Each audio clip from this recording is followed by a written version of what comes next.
Praise the Lord. Welcome to AIM.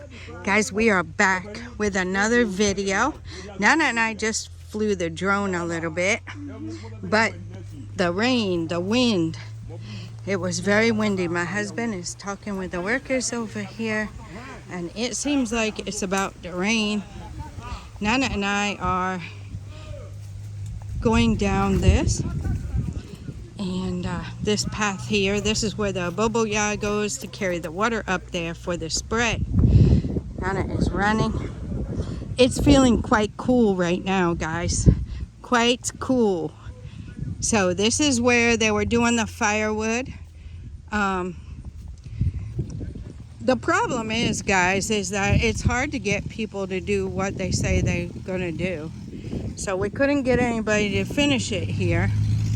So here it sits, rotting. Yeah. But the good news is they can use it at the house if they need it. There's plenty of wood around. So we're just going to let it sit there.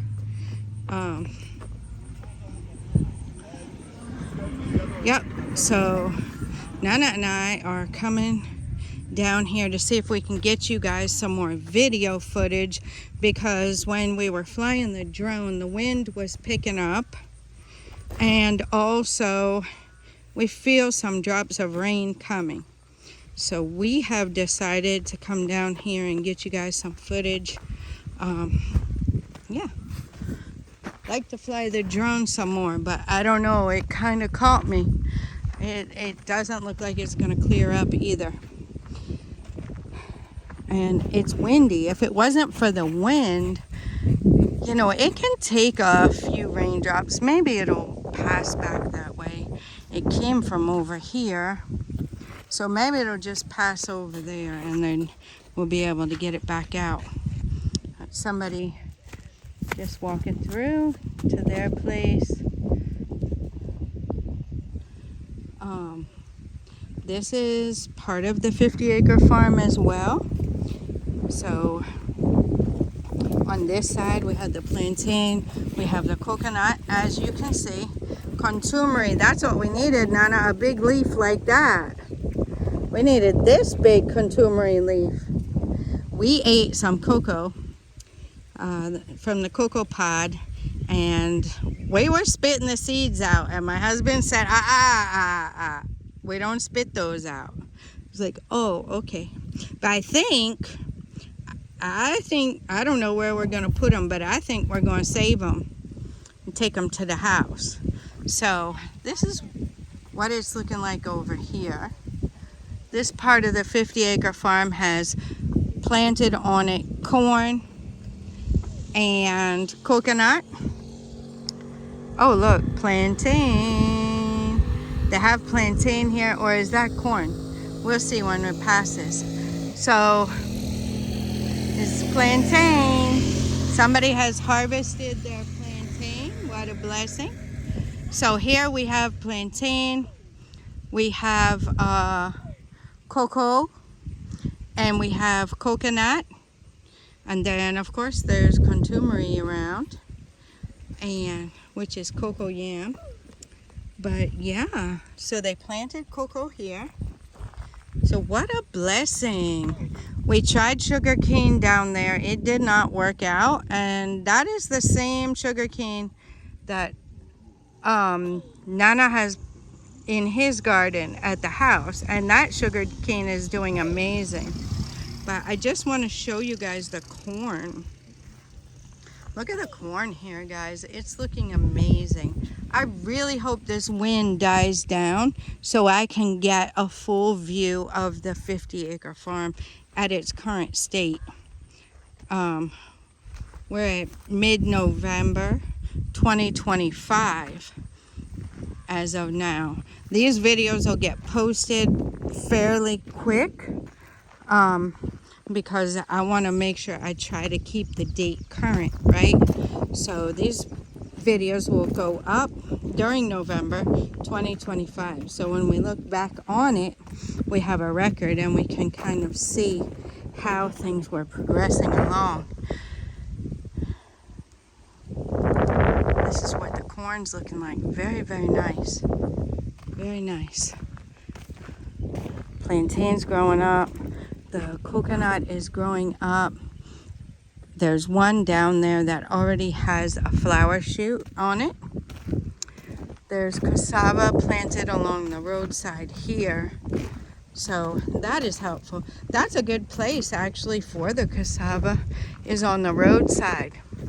So if, you know, we don't have anything planted close to the roadside, that would be a good crop, you know, to be at the roadside so that you can harvest some cassava.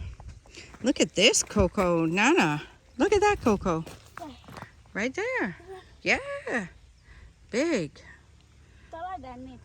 Yeah, this cocoa is doing good. There's a palm nut tree. Be careful. Palm nut tree here. And so, like I said, this side of the farm doesn't go deep, right? It doesn't go deep into there. It's just long, right? We have a lot of roadside footage here. Now, if you see the taller coconut trees in the back there, that is actually how deep this part of the farm goes, right? And then it goes way back over there a bit, not as far as this side does. You see they've taken all the palm nut trees down. So they're really hard to take down, and you have to call people who know how to take them down. They'll come, they'll take them down, they'll do what they want to do with them, and they pay you a little bit so they can have the palm tree and do what they want to do with it. So that is that. So we had somebody finally, we've been trying for, I would say maybe 8 months or so, maybe even a year, I don't know, to get somebody to come and get the palm nut trees out of the cocoa farm. You know, they just grow wild there, and we needed them out. So now that they're out, this is not the end of the farm on this side, but there's a road that goes up to a town here, so it cuts through the farm there. But anyway, it's not easy to take the palm nut trees out, and now when they grow back, like if we get little ones or whatever, we can handle them right away. But when we got the farm, you know, they were already on there. Look at the cocoa. I want to show you where we are. The farmhouse is up there. So we are down here. Now, this is the same. This side of the farm, it doesn't go very deep, right? But it's long. All the way up. If you guys saw another video, we showed you where the mango tree was, and we walked that other part of the farm on the other side of the house. Now, if you're looking at the farmhouse, and you see the corn house is the little one, right? And then with the peaks, that's the farmhouse. So it's got 4 rooms in it, and we do have an outdoor kitchen and an outdoor bathroom.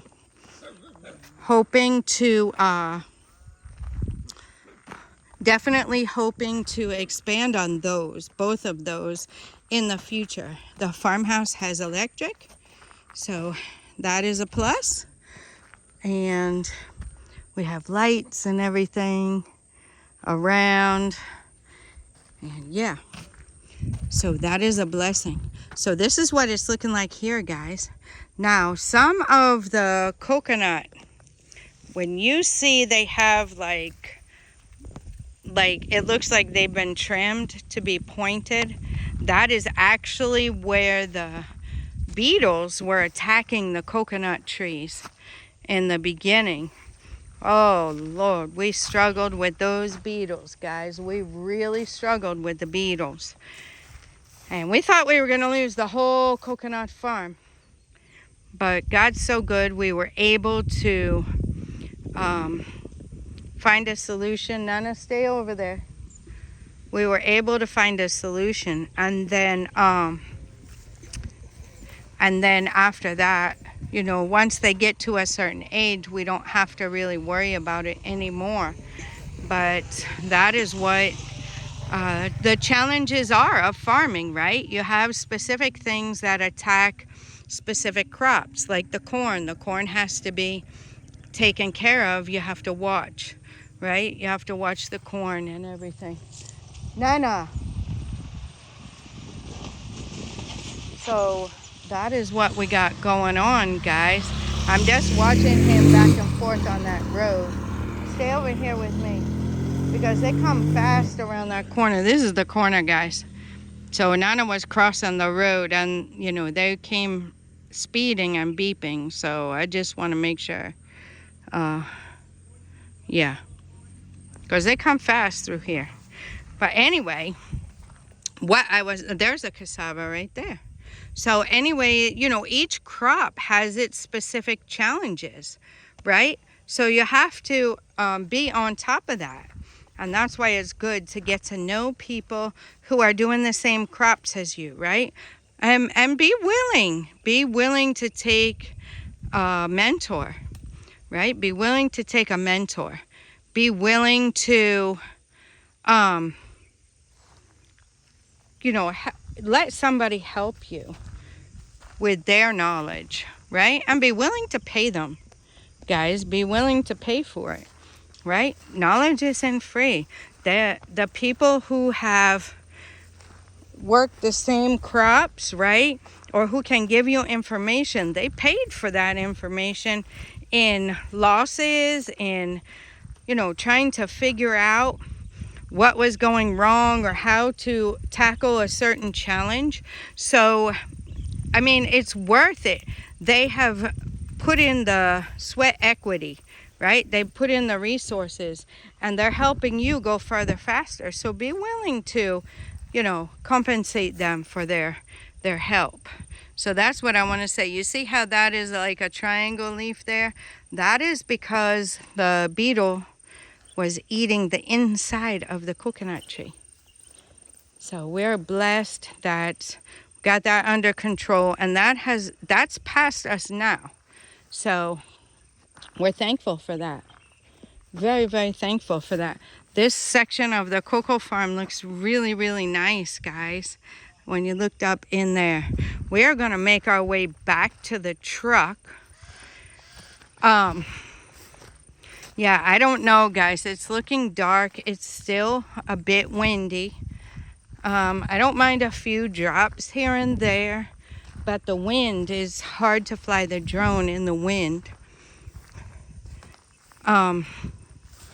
So I have to be really careful with that. I don't want to lose the drone and then try to search for it in the farm. So, I do have some other footage for you guys as well that I got last time. And to be completely honest with you guys, when my phone messed up, I got quite discouraged, so I didn't even post it. So I need to get back to it. I'll probably post the old drone footage first, and then I'll start posting the ones I got. I just got one. It didn't really fly good. We were trying it. Yeah, but that's that. Might get some more, I'm not sure. But that is what we got going on. This is the other side of the farm. So this side of the farm goes way deep. Way, way deep. And it's uphill. So, yeah. It's a little hike to get over there. This corn is really tall. And this is a palm nut tree right here, guys. So this is not coconut. Right? Yeah, that's palm nut, right? Yeah, so they'll take that out eventually, but they can keep cutting that one down. That one's small enough. Back there is the coconut. So 2 rows of coconut almost on the entire border of the 50-acre farm. There are some places where they did not plant the coconut, like along the roadside here, you know. But for the most part, we do have coconut on the 50-acre farm. This looks like mint. Oh, it's not. Or is it a square stem? It is a square stem. It's not mint though.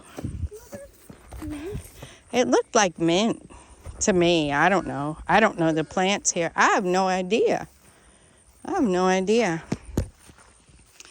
But this place is looking really nice. So it goes back, you know, it doesn't go real far back, but this side goes back a little bit further. Now, down there past the road where we came from goes back, you know, when you get down there, there's a waterlock area, and we're blessed to have a stream that runs along the border there. So we can eventually get some gutters dug. That's another thing. We tried to do gutters, but some people started and didn't come back. So we just have to keep pushing for that and get the gutters in place, and you'll be fine. Once you get gutters, everything will run into the stream and you won't have to worry about waterlogged areas, and then we can, you know, plant some stuff there. This is another case of the beetle getting inside of here and chewing the plant. So yeah, it will kill your coconut. So the beetles are really something. We ended up having to use a spray. We tried a few sprays because we didn't want to lose the whole thing. And then we also used nets that catch their feet. Yeah, it catches their feet, like a little net that they put on there, and it catches their feet. So they just are there and they just end up dying. So that netting was a blessing. So there's you an organic way of tackling the beetle problem. And that actually proved to be one of the best things that we used. This is where Nana and I were with the other videos, and then we walked over to there where they were and trying to do the drone. But guys, it's still pretty windy. I think the wind is too high, and especially up there, it's pretty high. So yeah, that's another thing you want to look at when you're purchasing your farmland, guys.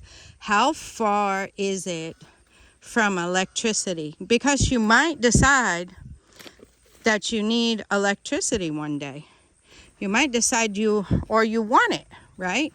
So we are super blessed to have this farm being close to the electric. And it didn't take too much for my husband, too many poles and line to get the electric to the farmhouse. Look at this contumery here. So I think what was happening, and it's a snail. Oh, the snail's like contumery. Look at it. Wow, neat. I wonder if those are the snails that grow to take the big shells. You think so? Mm-hmm. That would be neat to see it. Yeah, I do. We used to, I wish I know the name of it. Wow, I can't, yeah, it pooped on it. I can't think of the name. Oh, a hermit crab. Hermit crab. It wasn't a snail. It was a crab, but it lived in a snail shell like that. And when I was young, in my 20s, I used to have some hermit crabs. They were pretty neat. They would come out. It would be... Yeah, it was pretty neat. You put it in a little fish tank. They live in water? No. You just give them water in there. You give them food. I forget what even. They have like a food for them. And you give them little things to hide under. I don't remember how many I had. But they were pretty neat. Hermit crab. I even forgot about that till just now. Yeah, it was a crab. But anyway, guys, and there's challenges when you're doing cocoa farming as well. I think I'm actually going to put my backpack down. No, hurry up. Okay, I hear the car again, so I'm actually going to put my backpack in the truck because, yeah, easy. In the truck because it's getting quite heavy. So, so here we are. And yeah, what I was saying was every, sorry guys, every crop has its challenges, right? Every crop has its challenges, and what you want to do is get with your mentors. I'm getting there, guys. I'm sorry. One-handed, still trying to give you guys valuable information that you need. Okay, Nana. Thank you. So you need mentors, right? Now, if you're getting into cocoa farming, and I think they're starting to do it with a lot of the farming now, you can get actual help, right, from the government. No matter how you think of it, you don't need to do a crop that you get help from the government. We don't really get a lot of free stuff. But the main thing that we do get, and it's still, my husband still compensates for the knowledge, but you get knowledge, right? You get to go further faster because they see the challenges. There was the part of the cocoa farm that has a disease that will infect the whole cocoa farm if you don't cut those trees down. Now, the trees are still producing cocoa. Therein lies the challenge. And the agri officer, as you heard my husband say, a lot of people don't want to cut their cocoa down because they want to still get their money. But the problem with that is eventually you won't get any money because all your cocoa will be affected and not produce. So therein is what I'm talking about. That is how you get good information, right? It hurt, like he said, to cut it down, but it will help in the long run. And there is another reason to diversify your crops. Now let's cross back over. There's another reason to diversify your crops, because if, let's say, now that disease that hit the cocoa, it will not affect the plantain. It will not affect the coconut, but it just affects the cocoa. So imagine that thing went through your farm and it killed the cocoa.